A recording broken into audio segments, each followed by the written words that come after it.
Omondi nikikaa pale ndani nilikuwa na hasira, and I want to make a decision today once and for all. Nimechoka kushikwa, nimechoka kufungwa. We are going to start a revolution from this Tuesday. I'm calling upon every young man in this nation who disagrees with tax increment, who disagrees with the high cost of living. We meet at the Kenyan National Parliament on Tuesday from 9. Wacha kiumani, because it is not getting any better. It will not get any better. Watoto wameanza kutaksiwa kwa shule. I want to tell the president of this nation that we are bringing a revolution to your doorstep. Do what you can. Pole pole mafuta taa imeongezwa na 21 shillings. I want to tell the Kenyan government, we will say that word you fear us to say. Revolution is coming your way from this Tuesday. Mutuue, mutuzike. Venye mulisema, mambo ni matatu, tumechagua binguni, mutupeleke binguni. Chukua hiyo ya tatu. It is not acceptable. We will not allow it. And if you are listening to me and you are a young person, enough is... Kuna ile ya unga ya City Stadium. Kuna ile walikuwa wameniwekea kujinyonga. So endo baada atahandle. Okay. Unasema nikuja mbele sasa. Okay. So right now as we speak, kila mtu hapa ako free. As we speak, our lawyer Gabriel Owade, I'm ensure hapa. I'm ensure tuko free, all the 17 of us. One of us is not here kwa Uganda. Pia Gabriel atamshughulikia. Kitu ilikuwa muhimu ni I have 4 cases.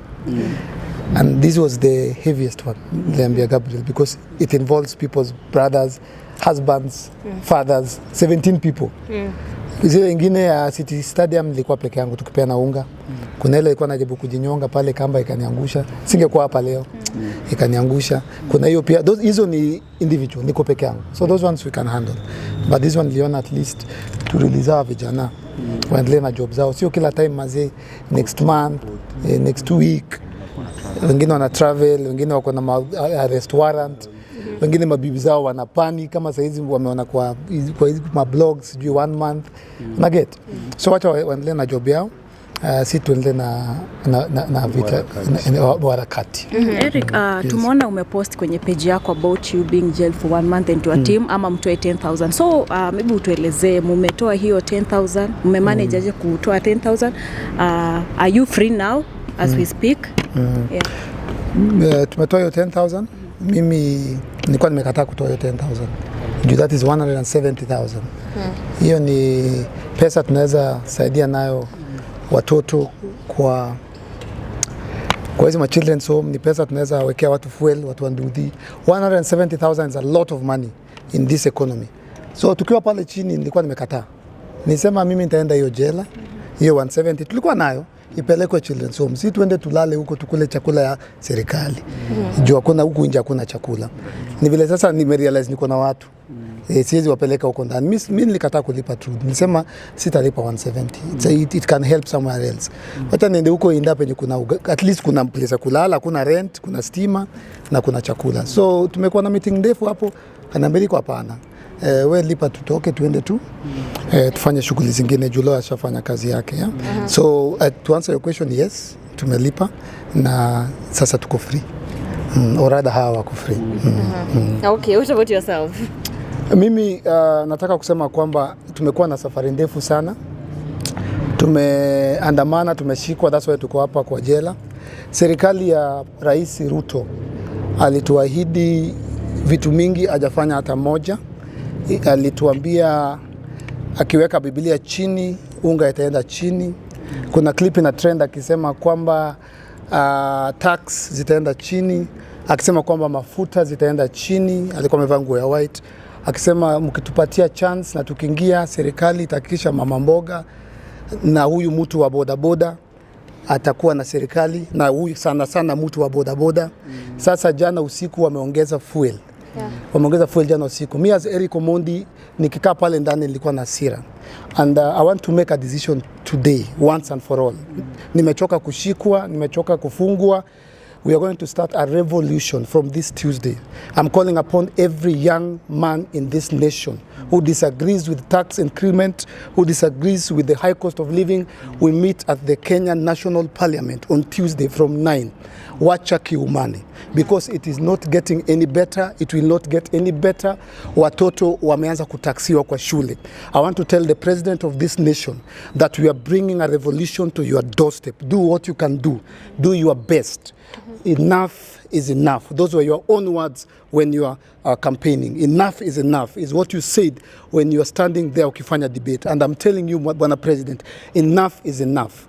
And I keep saying that one day, because I'm a comedian, nobody ever listens to me. One day you will realize that we have 55 million Kenyans and there are less than 2,000 government officials in this nation.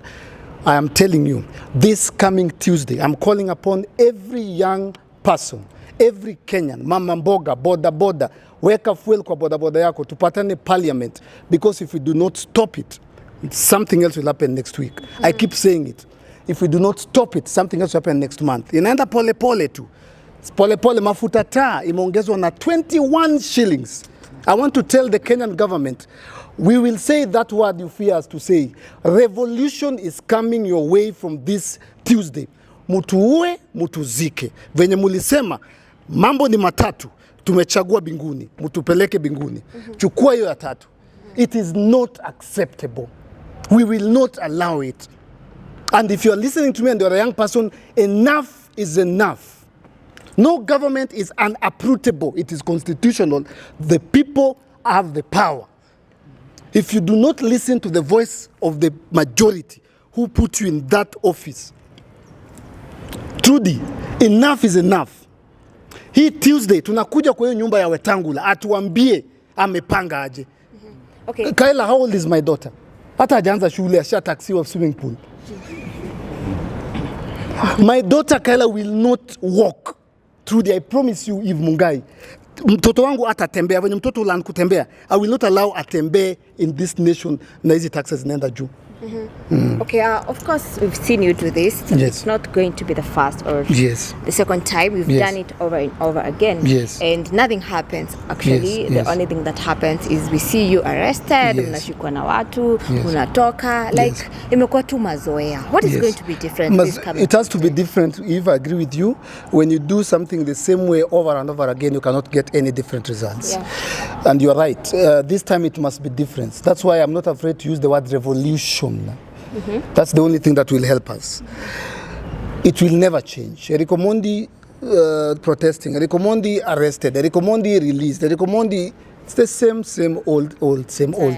And every time I go to demonstrate, apart from these guys, I always go alone.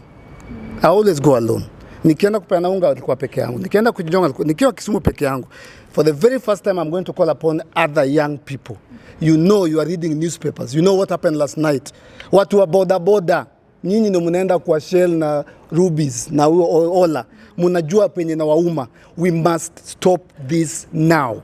It will only get the dalili ya mvua ni ile tu mawingu. Imekuwa tu kipanda. Finance bill ilipitishwa. Juzi tumeona Moses Kuria akituambia ati he has time tuende Ruiru. Yeah? Akidanganya on national. Kudos citizen. God bless you. May God bless citizen. Pale tu akaenda naye akidanganya ati mafuta ni 230. Wakasema Sam Gituko akasema let's go to Eldoret live kwa supermarket 347. During Uhuru's government kulikuwa na shida moja. Kama ni fuel tuna deal nayo. Kama ni stima, hii ya government ya Rais Ruto ni stima, ni mafuta ya kupika, mafuta ya gari, hii bado ni watoto ni every tax, yani kuna article nilikuwa nasoma jana wana tax every single thing. So if to answer your question, I cannot do it alone. We are going to rally, we are going to call upon young people and old if they want to join us. The only way they will listen is if we join and unite and say no. And the place is parliament. Hapo ndio wanapitishanga finance bill. We are coming there, Bwana Speaker Wetangula. Last time we came na hawa ukatushika. Sasa tukuje, wewe ufanye, wewe tushike, wewe tupeleke binguni. Do your worst. Because mimi niko na mtoi wa kulea maze. Sasa Lina kwa nyumbani tena ananicall, babe unaenda sijui unafungwa one man, ambaye hapana natoka. Hata nenda amefanya nitoke.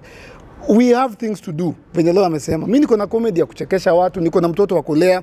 Siwezi shindanga ati naandamana na shikwa na we must have one solution once, na iko hapo parliament. Tupatane parliament Tuesday 9. Sasa tuende tukiendanga. So Eric, tunajua in whatever someone does, of course kuna either tutashikwa ama kuna kitu tutafanywa. But you promised kuwa Jumtoya amekuja utajipatia 3 months break before ingie kwa hizi story tena. And then to ask the second question yenye watu wamekuwa kiuliza sana, that where do you get time to spend with your family because you always out, uko pale uko hapa. Yeah. Unajua ukiambia watu ati ndarudi home next week. Ukiambia wife wako nitakuja home next week. Alafu wife akwambie, kuna nyoka imeingia kwa nyumba. Unakat everything ulisema unakuja kutoa hiyo nyoka. So mimi nilisema nitachukua break ya 3 months. Nikichukua break ya 3 months mafuta ikaenda juu. Unaget? Nikichukua break ya 3 months stima ikapotea. Pa. So the more nachukua break ni Kyle ndiye anaumia. The second question is ufanya shift. Lina anafanya daytime. Mimi nafanya usiku. Mimi hufanya shift ya usiku. So mufika home naoga. Kwa kweli Lina kiniona anasema it's your turn. Chukua mtoto wako. So anaitanga jana pump, ananiacha hapo na mama ziwa. Mimi napiga tu shift yote. Akiamka 3 yako niko hapo na yeye. Akiamka niko hapo asubuhi na wahepa. Kasa hizi niko hapa. Nikitoka hapa naenda kuoga niingie shift. So silalangi. Kulala ndio silalangi. Kulala ndio silalangi juu tulala mbinguni, hiyo mbinguni ya President Ruto. Okay, and does it mean now you've shifted your attention from tumekuwa tukiona ukichangisha and everything, and now you're back to maandamano? Yes, we're back. Maandamano is officially back. Listen to Eric Otieno Omondi. Maandamano is officially back from Tuesday. Tutaisukuma mpaka serikali mtushike mtuweke ndani. Mkituacha nje anytime Eric Omondi ako nje. Maandamano is unajua hizi vitu zimeenda juu, maandamano ilienda chini. That's how government work. Awamenyamaza ongeza. Umenyamaza ongeza. Naona huyo ni governor wa Central Bank, I think shule na watoi. So maandamano is back. Maandamano is officially back. We are back to the streets. We are from Tuesday 9 a.m.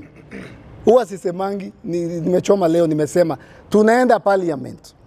Tunaenda parliament. Hizo tax watumie sasa pia vizuri kwa hizi vitu zingine. Okay, what about your fundraising program? Ilifika wapi? You had 4 days of fundraising. Yes. Throughout watu walitaka kujua pesa ilipatikana, kama ilipatikana inatumika wapi? Number one, if me I believe, hata mniambie nini, wanaambia watu wanasema ni stories za jaba, mabeste wangu. I believe until the day sijui it happen.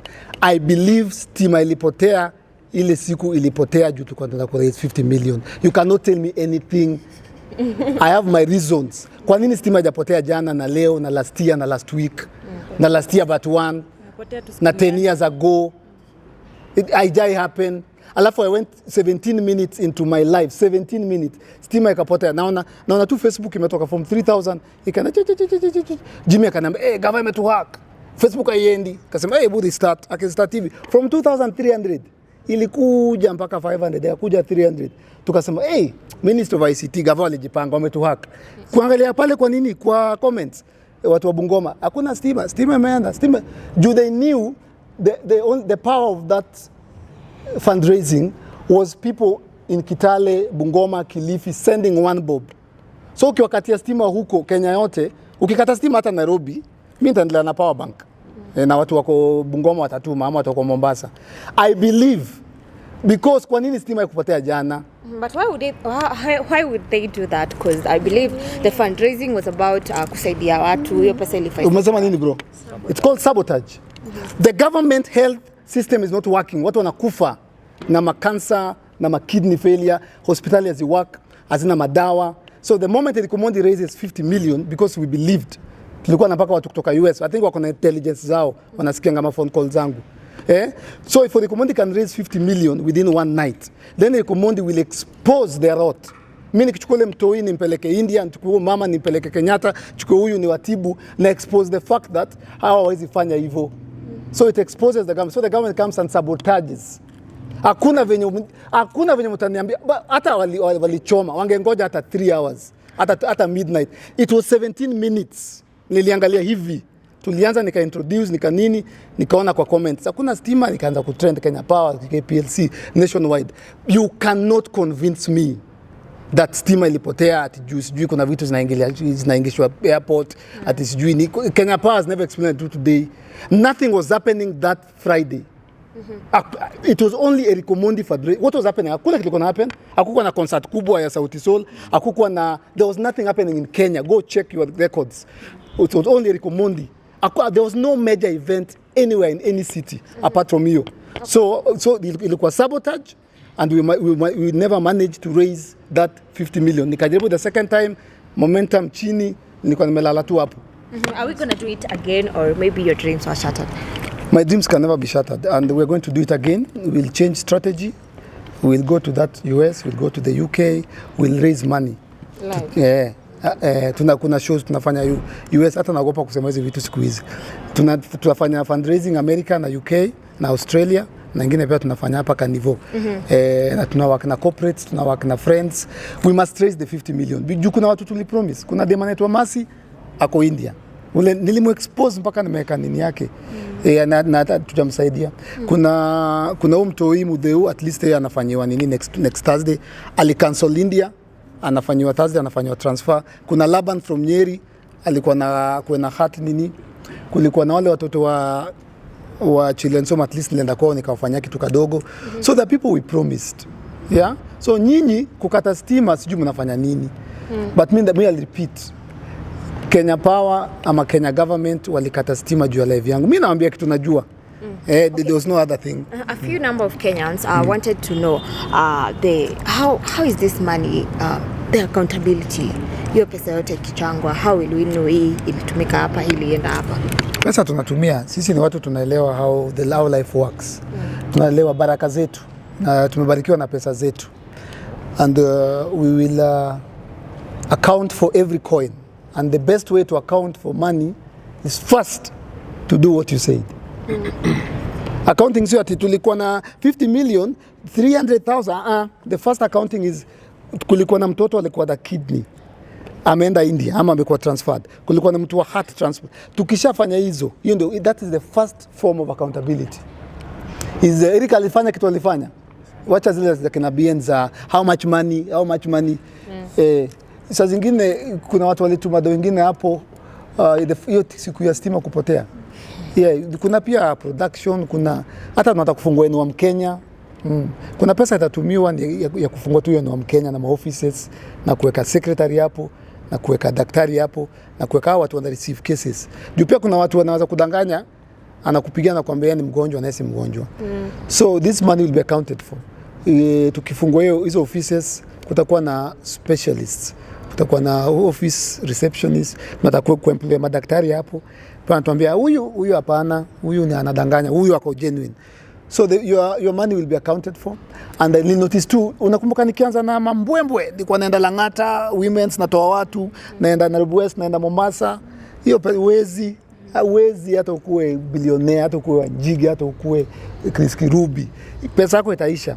So nika-realize, ndasota. Na mimi saizi Lina alikuwa na ball. So nika-realize nazaambia Wakenya watume one bob. Na wanatumanga by the way. Wanatumanga sana. And I think Gava ilikuwa naona hiyo trajectory. Hivyo walinizimia stima. Kuna vitu mob sana. Walikuwa naona watu tumado. Last time nilifanya fundraising ya Mudeu, nilikuwa niende mpaka midnight. By 10 walikuwa wameraise 1.8. Nilifunga vitu wangu nikaenda home. Kenyans send money. So we'll do it again. They'll send again. We'll fungua enua Mkenya, because saizi tunasema ni sisi kwa sisi. Government tutoka. Of course, tukizungumzia kuhusu historia ya maandamano, we have seen the leader of opposition doing the same, but for now he's no longer doing the maandamano. How are Kenyans convinced, how will they be convinced that Eric Omondi's maandamano will be different, and probably itafika mahali pia unyamaze tu vile the opposition leaders kept quiet? Raila Amolo Odinga, honorable former prime minister, usiwai hata siku moja kutoka kwa nyumba yako ukienda maandamano. Umefanya yako, God akubless. Raila Amolo Odinga, enough. It is time for Kenyans, not Raila. Raila tulia. It is time for young people. Na plug, and that's the difference. Now we're going to call upon young people. We're going to call upon young people. Juu saizi serikali imeamua sisi tuko bottom, hao wako up. Literally. Sisi tuko bottom na Rais Ruto na watu wake wako up. Wameachieve bottom up. Raila Amolo Odinga, I'm begging you as your small brother or young son, don't ever andamana again. You are a statesman, you are a freedom fighter, you are a liberator, you've given it your all. Wacha sasa tupambane na serikali ya Ruto. Wacha sasa, wanasemanga wisdom is to the old and strength to the youth. Baba tulia. So Eric, the government hasn't been in power for 1 year. Unaweza wapea grade gani in terms of the performance? F minus. Do F what? Could it maybe we're not patient enough because inasemekana the previous government pia haikuacha mambo ikiwa vizuri? Hapana. 1 year. Hey! If Trevor akikwambia nakubaia Samsung. Na 1 year down the line hajabai Samsung. Hey, ni jokes. Trevor na joke. Trevor akona jokes. 1 year is a lot of time. Ruto said, niliambiwa nimwitange president ndio nikuwe na heshima. President Ruto said, the first 100 days, alisema, yani nyinyi wangwana, yani nyinyi bodaboda, salala, na kumbe munaelewa. Munamaanisha kwamba tutoe bottom tupeleke up. Wewe mama mboga, wewe bodaboda, na mimi na kuhakikishia nikiweka Biblia chini pale Kasarani na unga inaenda chini. Na mdomo yake hakusema hata 1 day, alisema akiweka chini. Wacha na 1 year. He told us 100 days, told us upon putting the Bible down.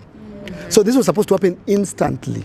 And the president has the power, if today kuita press conference state house pale kwa ile mlima, he has the power, he has the financial muscle today, not next week, to call up and say unga ni 100 bob. Ask me how. Because wanabai magari. Hiyo story sitaiacha.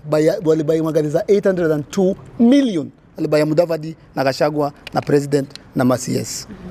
The president, what the president can do, Wakenya wanaumia. Call a parliamentary group meeting. Wacha nimpatie ideas. President achukue half salary. President analipwa 2 million. Achukue half salary. Ministers wote akina Kuria wachukue half salary. MPs wote wa Kenya Kwanza wachukue half salary. My MCAs wote wachukue half salaries for only 5 months. Only 5, not 1 year. For only 5 months. Unga itakuwa 100 bob kesho. Alafu awache kuleta pikipiki za stima. Juu stima hata imepotea.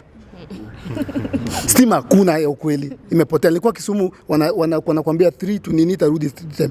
Hatuna stima. Priority.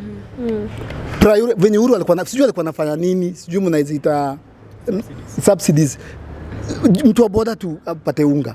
He has the power today. But priorities imeshift to pikipiki, gari za nini. So he has the climate change. Tuko sawa tu naijua. Tuko tu sawa na mvua. Climate tuko sawa, tuko na maduve. Kitu hatuna ni unga. Hiyo climate nini, ile pesa government tumia, nikiwaambia hapa mtangusha hizo cameras, go Google. Billions. So President Ruto has the power today to declare unga 100 bob tomorrow. Na waambia April nini, mafuta taa irudi chini. The money is there. Ni kuishift tu kuitoa hapa kwa pikipiki, kwa climate change, kwa hizo magari za Gachagua na kuweka na inaenda hapo. Okay, probably Eric, why do you think our priorities are really different from Eric, my question to you. Yes. 2 days ago we saw you with Mama Aida Odinga. Yes. And recently there have been talks of Jalango being expelled from ODM, and people are really championing for you to go and fight for Langata MP seat. Do you have interest in vying for a political seat? Now things have changed from the moment I walked out of that door. We're not going to be talking about seats and elections and Jalango and Balangata. No. Nimesikia hivyo ameniuliza hapa kama maandamano imerudi. So tunarudi back to the nation. Kulikuwa na conversation na Lang'ata, nimeisikia sana, hata nimejibu juzi airport. Hiyo imeisha. Tunarudi sasa kwa unga. Okay. Tunarudi kwa stima na petroli. Mpaka mwisho. Okay, my question was, why do you think our government and sisi wananchi wa kawaida, the priorities seems to be very different? The priorities. Yes. For them, it's about the climate change. For us, it's about food, electricity, and such things. Mbona hatupatani kifika kwa priority? What the government is doing, let me help you understand. Gava inachoma hapa. Gava is like a parent with 3 kids in a house. Hawa toi Gava new parent anakuja nyumbani, ameletea mtoi laptop, baiskeli, mtoi alipass exam, ameletea baiskeli, amemwekea wifi, akamletea laptop, akamwekea Netflix, akabuy carpets, unaget, akabuy heater, na kuna food. Unaget? Hizi ma climate change, electric bikes, hizi ni budget. What Kenyans need is food. That's why wanafanya housing. Sijui housing levy. Yeah? Priorities when you say even ni wrong. That's why I'm telling you, pesa ya unga na pesa ya mafuta kupika ni vile iko imewekwa kwa bajeti ya pikipiki. Watu wanaleta matenda za pikipiki, matenda za electric cars, matenda. Focus is wrong. Mimi sitaki kuona president wangu akiendesha pikipiki ama gari ya electric Mombasa Road. Nataka kuona president wangu akiflag over 1,000 lorries zimebeba mahindi na unga zikipeleka Turkana. Nataka kuona president wangu akienda Kenyatta National Hospital akisema watoto wote wa cancer, juu nimeenda hapo, na wa kidney, pesa yao imekuja, hizi vitu nalalanga usiku, imekuja 300 million wa offset. Nataka kuona president wangu akienda akisema watu wenye umeshikwa kwa jela for petty offenses amewa offset. Sitaki kuona president wangu akiita president wengine who are doing better than him awalete hapa KICC waanze kucheka na kina Larry Madowo about English, Kiswahili, wanapiga vipindi, wanakapoa, wanakunywa mamaji, watu wanaumia. Unga, mafuta, basic needs. Wachana na luxury. Nyinyi mnaleta pikipiki za stima, lakini watu kutoka Kibera wanatembenga kila siku kutoka Rongai. Kuna mtu anatembea kutoka Rongai mpaka industrial area na complain anatafuta unga. Basic needs. Chakula, which is sukari, unga, mafuta, stima, fast. Sasa wewe unaleta pikipiki, unaongeza mafuta. Wewe usaidii. You are a parent who is giving the children luxury and they are dying of hunger. Labda Eric, tukizungumzia entertainment kidogo, leo tumeona Otile Brown amepost kuhusu Diamond na Harmonize kuvaa chuma, vitu kama hizo. Labda maoni yako ni yapi kulingana na mambo ambayo amesema? Otile kwa sababu nimeona nimecheka kidogo. Nimeona amesema pale msibaye mabati. Yes. Ameta mabati. Sema utapata cancer ama ni tetanus. Yeah. Otile ako right. Juu pia unacheki mipia I'm still an entertainer and we advocate for showbiz. We also advocate for originality. Kama ni kiatu ikuwe ni kiatu. Kama ni Nike iende hivi, isiende hivi. Unaget? Hiyo shida imekuwa sana Tanzania pale. Mimi ni Mtanzania naijua. Maybe is it part of their brand according to you? Wewe umekuwa pale, wanakukubali sana by the way. Mimi Mtanzania na nitakwambia ile ukweli kabisa, mabati ziko mingi Tanzania. Mabati mingi sana. Ila utapata kwamba kuna wale wadogo tu. Diamond siko sure, lakini mabati nimeaona. Kifuani mwa watu. Hata kuna mwingine tulikuwa naye tukashikwa naye mahali hapa Kiradeshwa. Alikuwa na akiperform ikianguka nasikia pengeleng. Haifai kutoa hiyo sauti. Ushaelewa? Na pia huyo mmoja huyo tulikuwa tunaenda naye Mombasa hiyo siku, sivyo? Sasa moja pale kwa nini ile security pale. Ukipita na original gold ama silver haifai kulia. Ule ndugu yangu kutoka kule alienda kupita hivi, sema you know my brother. Akaenda kupita hivi kama akaambia kidogo. Akaambia toa nini? Toa chuma. Akasema no, this is original. Eric bana nikosea shima bana, this is original. Amwambia toa. Sema no, let me do it again. Anataka kuniprovia. Alienda hivi. Tukafika pale Mombasa akaruka. Ikianguka yani, tulikuwa na mabati. Ushangusha sufuria. Bengalengaleng, so tile yako right. Ndugu zangu nawapenda. Ila pale kwa mabati mzitumie kujenga nyumba. Shaelewa. Okay, now that you're talking about Tanzania, kumekuwa na vita kati ya ilianzishwa na Calligraph, a good friend, kati ya rapa wa pale na marapa wa hapa kwetu.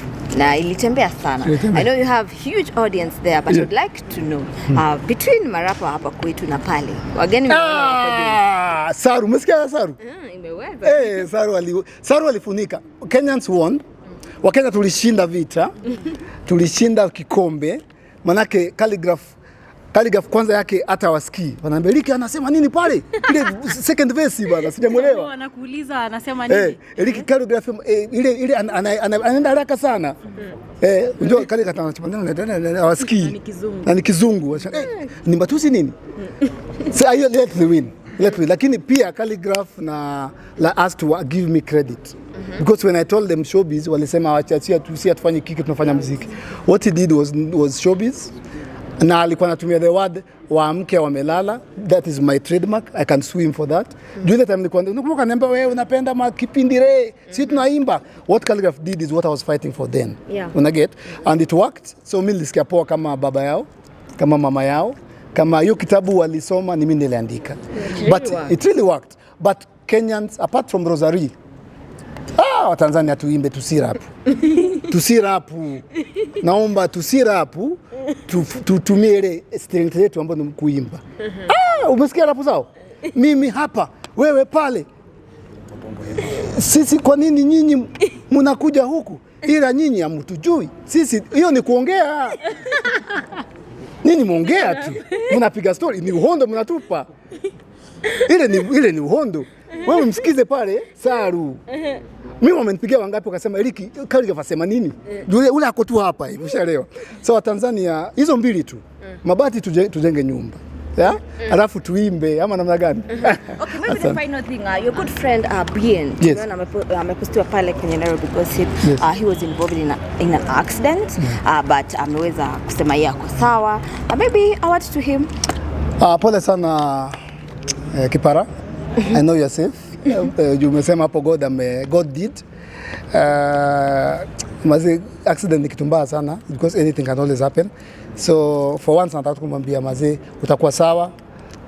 Pole sana. Ukitaka nikuchangie kutengenezea gari nitafute. But ni boy wangu nikitoka hapa nitamcall. But your statement ameweka hapo ni very nimeifeel kusema came out alive. Mumu semanga anything can happen. So you thank God. Alafu unaendelea na maisha. So umepewa second chance. And Soulfest is coming up. I interviewed him recently and he said hako sure wewe unaweza fika pale. Akakudanganya alikudanganya nilikuwa na mbege kwa ungemwambia tu hizo messages. Bien likes to turn things inside out. If Bien ever tell you something about Eric, yuko tunakwambia weka hii opposite. Ati nilikuwa nambembeleza, nikamuomba. Si nilikuwa hapo unakumbuka nikizibwa. Sienda alituma watu wanikataze.